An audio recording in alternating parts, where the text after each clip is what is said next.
This is also sponsored by Personnel, Mr. Calfee. This ordinance amending the employee pay ranges are for a number of employees, administrative and supervisory employees that we have discussed. The pay ranges and their adjustments are on Exhibit A, and we recommend the adoption of this ordinance. Any questions from council? Do we have a motion to waive the 3 separate readings? So moved. Second. Mr. Calfee? Yes. Mr. Karras? Yes. Ms. West? Yes. Mr. Moskin? Yes. Ms. Michael? Yes. Ms. Wood? Yes. And do we have a motion to adopt the emergency clause? So moved. Second. Mr. Calfee? Yes. Ms. West? Yes. Mr. Moskin? Yes. Ms. Michael? Yes. Mr. Karras? Yes. Ms. Wood? Yes. And a motion to pass the ordinance. So moved. Second. Ms. West? Yes. Mr. Karras? Yes. Mr. Calfee? Yes. Mr. Moskin? Yes. Ms. Michael? Yes. Ms. Wood? Yes. All right, that ordinance is adopted. The next item on the agenda is ordinance number 2021-78. An ordinance to appropriate $43,556.60 in payroll funds as shown in Exhibit A and declaring an emergency. And this is personnel, Mr. Calfee.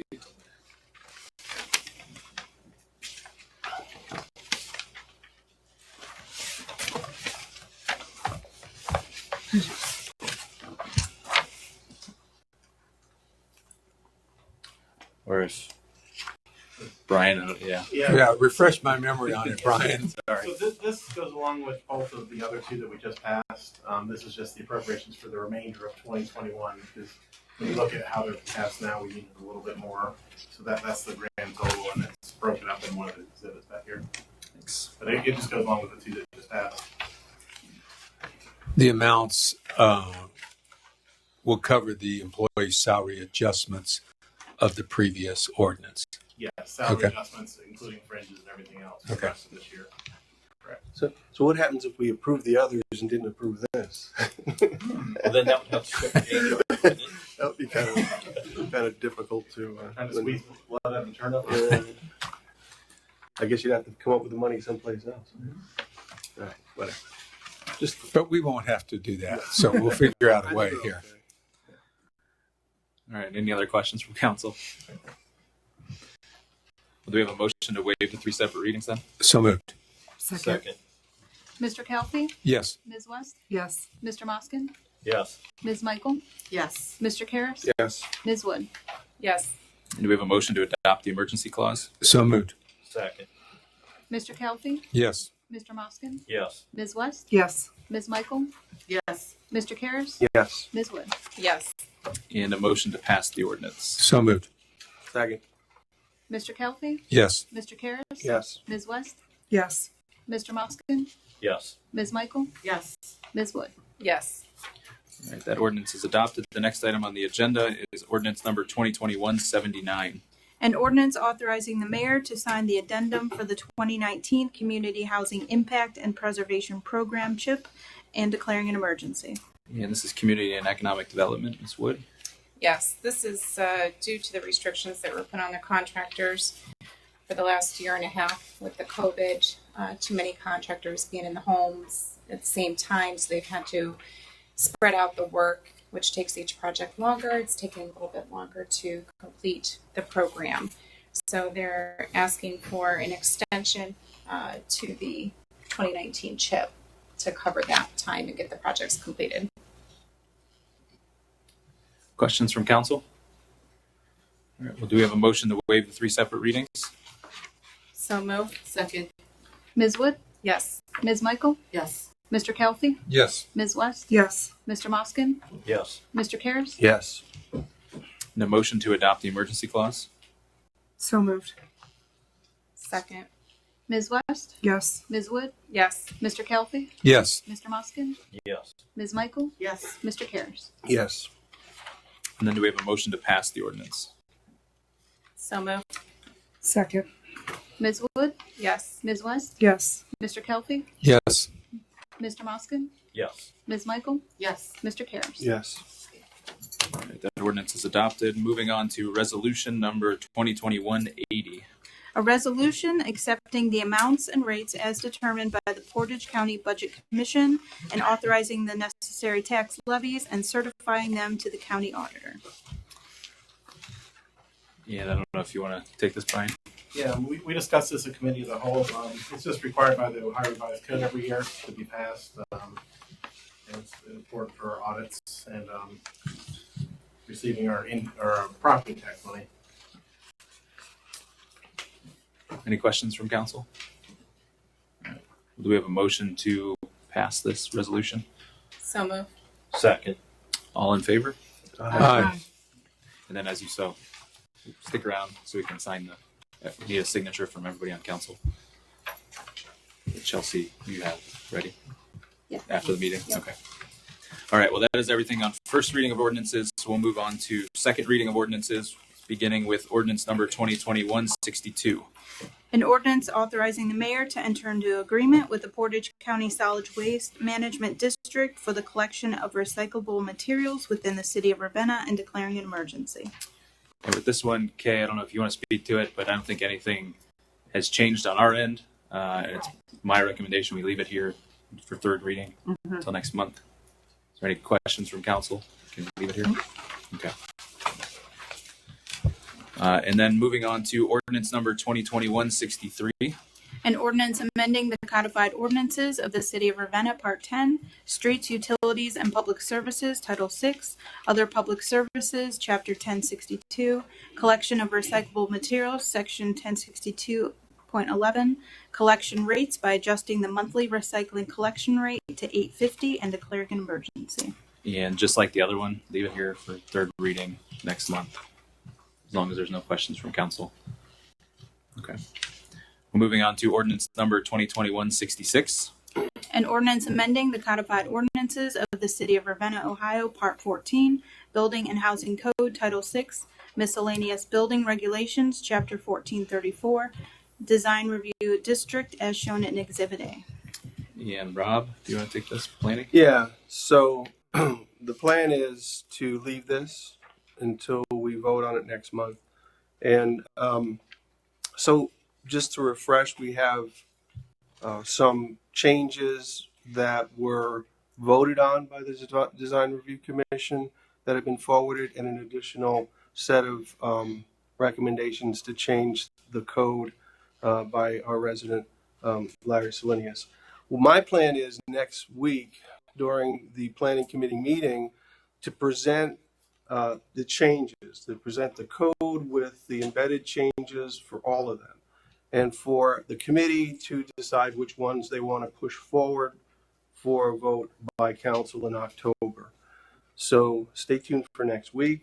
Come prepared to talk about those changes. We're going to cover all of them and then push forward the ones that the committee recommends. And then at the committee of the whole, the entire council can decide which specific changes they want to push for a vote. Will anybody be here from Design Review to speak to them, or is it? I attended their last meeting in August. I can offer to attend their meeting if I'm available this month. But I had suggested at that time that they weigh in. They know what the changes are, so I suggested they discuss them this month and send them to us. Now I don't know what the timing is in terms of their meeting, so there might be an awkward timing issue if they're meeting after the committee of the whole. We meet Thursday the 9th. Okay. 10 o'clock. So they'll be able to provide any comments and input for the committee of the whole. We meet for an hour, and what we get done in that hour, we get done. Oh. But there has been an email from Rick Hogsley, which is the chairman. Right. He's gone through, collected his thoughts, put his thoughts down, and that has been passed on to the committee. Okay. Well, yeah, and I'll reach out to him too before the committee of the whole to make sure the entire council understands what their input is on the changes. Obviously, they approve the changes they're proposing. Correct. The remainder they'll want to weigh in on, I think. So we're going to leave this for October. So Larry's suggested changes will be included Yes. in the vote in October. No, not necessarily. See, I don't know. Technically, I don't think we have, I don't think we can vote on a bunch of different things. We have to put them all in to start with, and then we're going to sift through the ones we want to keep as proposed for a vote Through the committee. through the committee. And then if the committee decides not to propose some, they'll make recommendations, and then the committee of the whole will make a final determination what appears for council to vote on. Okay. So we have three pieces then. I have your edits, I have Larry's suggestions, and then we'll get Rick's. Well, we'll have the Design. code you have in your hand will be one set, and it'll have comments to indicate where those changes came from. So I don't know if that answered your question. Yeah. As long as we have the The way the information. process should go, design review is going to, they've already approved the changes. Right. They're going to look at Larry's comments. Right. And design review votes, just like you guys vote. If they want to make certain changes, if they agree, they disagree, then you will see the document that comes out of design review on Thursday as to the Okay. changes that the technical people decide they want to include or they don't want to include. But if we like some of Larry's suggestions and say they don't like, but the majority of council likes, where are we at that point? Can we obviously can trump their decision, correct? Well, you're legislative, Yes. so you can do whatever you want to do. Right. Okay. But I would suggest come to design review and sit through some of the meetings before you base your opinion. Okay. Yeah, and hear how the committee, when we don't have an agenda item this month. I don't believe. I'm going to rephrase it. We don't have an application this month. We have agenda items, but we don't have an application. Okay. And it's this Thursday. It is Thursday the 9th. Yes. Yeah. September. In 2 days. Okay. Second All right. Thursday of the month. Yeah, I don't think I'll be able to attend. If it's an emergency, then they really want me to reach out, but I've got something else scheduled. But Since Rob, you're always about procedure. Mhm. It's confusing to me that we put this into the first reading, and today is the second reading, and now we're going to split back off into the meetings. Wouldn't it have been better to put it in the meetings and then and split them up and send them through separately at the beginning so you guys can vote? I'm just asking. I'm not. yeah, well, when we started, we didn't have all the changes sort of in a codified fashion. And I hadn't met with the Design Review Commission to formally present them with some of the changes. So we've just kind of strung it out, but we've discussed them all. Larry's been able to present them here at the committee meetings. And so I want to be as inclusive as possible. So on Monday, everything that has been agreed upon to be reviewed will be included in what we look at. And then we'll just kind of decide in the first cut what the committee believes to endorse. That doesn't mean that we'll take things out for good at that point. It just means that they'll put their stamp of approval on whichever changes they think are worthy of going forward.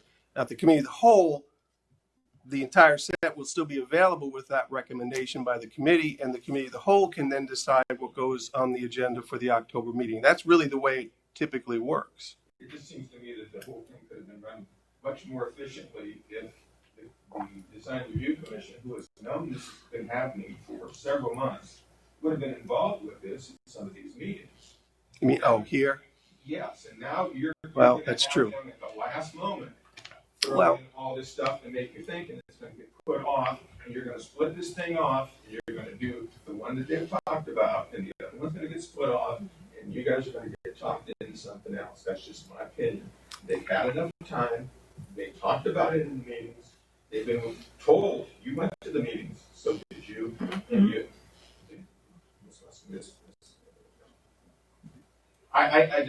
It's confusing to me why we're going through a process that I don't ever see happen here in other subjects.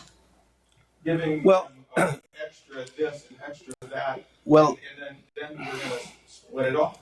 Well, we're not necessarily going to split anything off. We're going through a vetting process because we don't want to have a meeting in October where everything's on the table and then we have to make all kinds of amendments. I think yeah, we're here now. So I think going back and forth with you about the process, whether I agree or not, I think we're here, and let's move forward with going back to design review. And that's part of the reason I was asking why we have Rob's edits, we have Larry's suggestions, and then we'll have design reviews, culmination, I guess, of both of their suggestions, so that we can base our decision on all three rather than just the one we're getting from design review, so that all the information's there. So I hear you. I've seen this, I've sat through a lot of these. I haven't seen this happen too much like this. Well, at the beginning, I wanted to make sure you understood that we wanted to be as deliberate as possible and have to go through the full 3 readings, because as you see tonight, we don't usually do that, and get input as long way. Now, you may have a valid criticism that the commission hasn't stepped up and given us input from day one. They've been sent the changes all along the way, but we'll have their input by the committee meeting, whether anybody, and they'll be invited to show up and speak in person if they like to. Well, Otherwise, we'll have a written record of what their input is. And this, And you'll be here, so We'll discuss. we'll get your Yeah. perspective, and you are on the commission. I don't think you will have their input by your committee meeting. You'll have it by committee of the whole. Well, they meet on Thursday. We'll meet next Monday, They meet on the second Thursday. which is That's next week. No, it's the day after tomorrow. Is it? The first one is last Thursday. two days. Okay. Excuse me, I'm wrong. that's okay. It's a bit confusing. So with this ordinance, we'll leave here and move on. We have nothing on third reading of ordinances this evening. Is there any old or new business to come before council? Would you like to go to executive here, or do you want to go at the end? Okay. Well, we'll move on to council remarks then, and just go around the room. Ms. Michael, is there anything you'd like to say this evening? Not that I can think of tonight. Thank you, though. Ms. Karras? No, I don't have anything prepared for tonight. Mr. Mosket? No, nothing in particular right now. Mr. Calfee? No additional comments. Thank you. Ms. West? Oh, I guess it's to me then. I just wanted to share again with everybody about the spaghetti dinner fundraiser for the Wirt family for Caitlin and Jared Davis. That's going to be on Wednesday, September 15th, at the FOP Hall. I know that we all sent something to them, but I wanted to make sure everybody was aware. They're working really hard to put this together for the family, and if you guys could try to be there, that would be fantastic. Yeah. They're also looking for volunteers. So. Ms. Wood? The only thing I want to say is kind of a shout out to our chamber for the Raven Awards. They put on a fantastic award night, new venue. I think it was a great idea for them to move it to the high school stadium, trying to unite the community, the kids with the downtown area and things like that is great opportunity to do that. They also put on a very nice golf outing that I attended. So the chamber's really been pushing and doing great things. And with all of that, was really excited to see Ravenna Nutrition, one of our new businesses, set up to be able to sell their mega teas. They had a Raven tea and a Kent Rough Rider tea for the games in game week. And from what I hear, the Raven is now a permanent choice at Ravenna Nutrition. So just kind of a shout out to our local new business and our chamber for doing wonderful things. Thanks. Well, Mayor, I'll throw it to you then. Well, they've covered. And I just want to remind people that Luna Fair is only a week and a half away. It's scheduled for the 18th. The opportunity to get involved, deadlines probably passed, but quite honestly, they will be taking, if you want to be a part of the parade or those sorts of things, they usually will work you in. They are probably still looking for balloon sponsors. And if you know anybody that's interested in doing that, if you sponsor a balloon, one person gets to ride in the event they go up. I wanted to mention this project that we're working on with NBS. John McFarland, who's not directly involved with it, took the time, and I don't know if any of you've seen the plan that he put together, I saw him out measuring one day over in the theater parking lot. He had a big tape measure and he was out checking stuff out. And he went to Alliance and took pictures. And then he put together a packet of suggested things how this could look. I just wanted to recognize him for taking all that time. I will make sure that this gets delivered to the meeting and gets some consideration.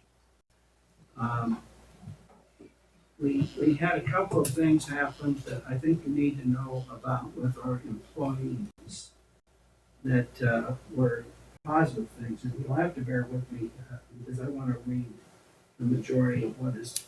The first one is from the organization that put the new meters in. As your project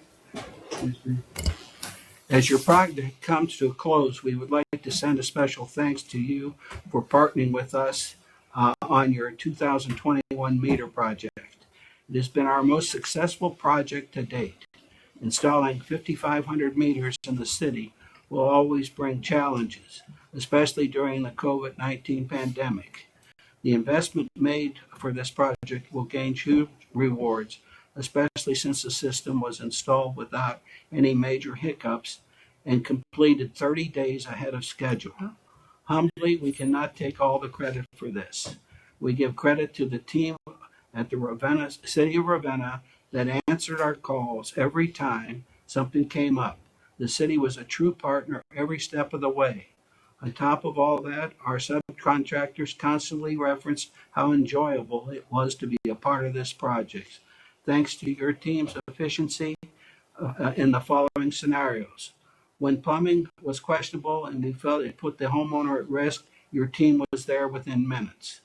When it was time to learn the Harmony software so you could have the tools needed to manage your new investment, your team was committed to making a smooth transition. When the necessary trainings needed to be scheduled to ensure the entire staff understood the new system, this too went seamlessly. Again, we truly admire the leadership, organization, and commitment of your team. You should be proud of the team representing the city of Ravenna. And I will stop there. Well, I should read that. Although the daily interaction will be winding down, our team would like to remind you that Ferguson is your partner for life. We will be monitoring your system and accuracy behind the scenes to make sure you get the most out of your investment. We also got a letter from Vic Vigalucci's office from one of the assistant prosecutors, and this does not happen very often. It is my distinct pleasure to inform you what a fine job your department did in the above captioned case. And they are referring to the attempted murder that Mr. Boggs was involved with.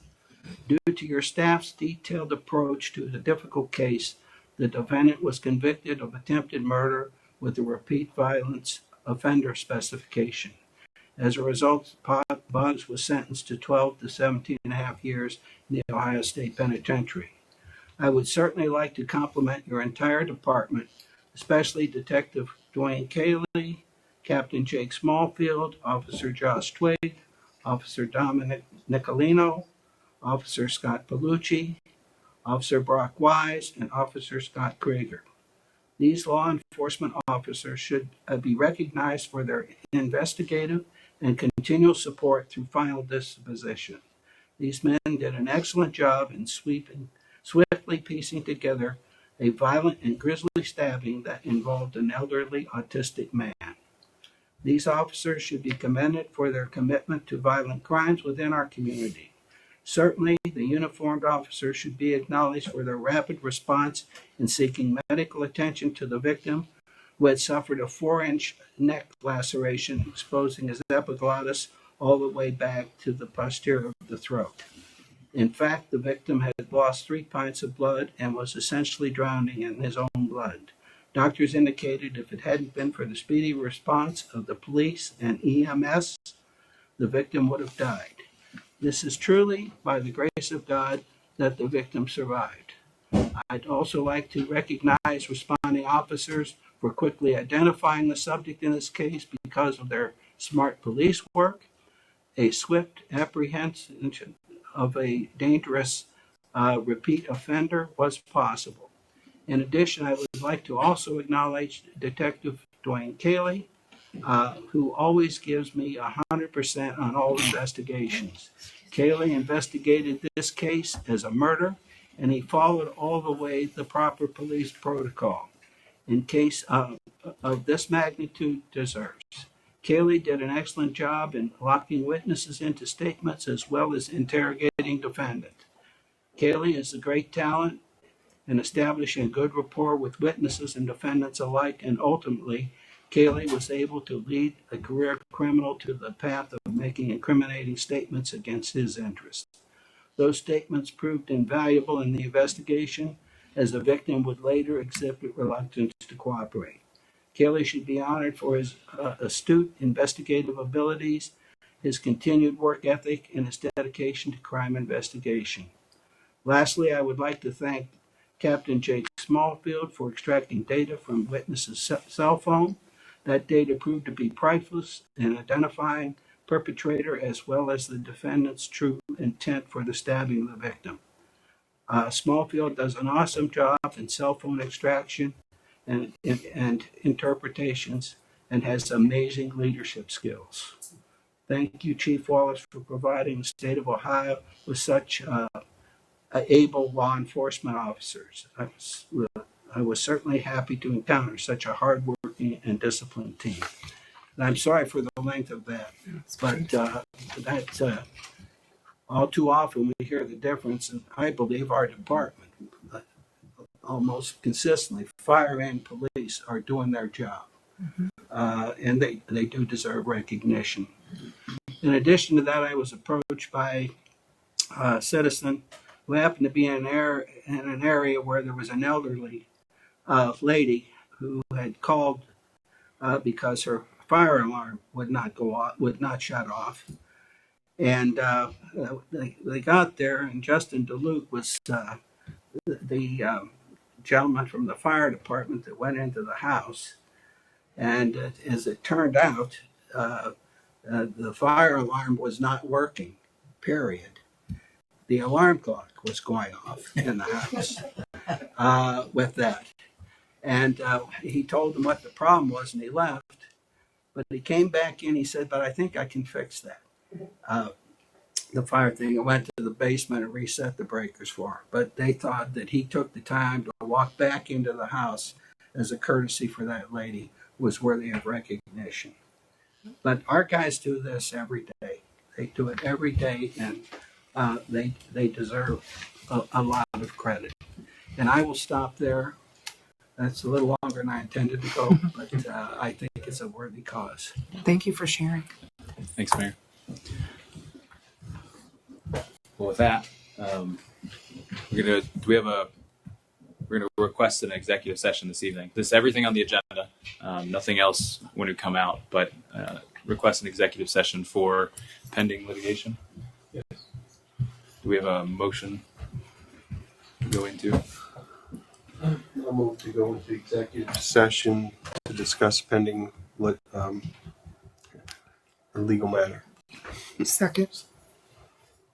Mr. Karras? Yes. Ms. West? Yes. Mr. Kelfie? Yes. Mr. Moskin? Yes. Ms. Michael? Yes. Ms. Wood? Yes.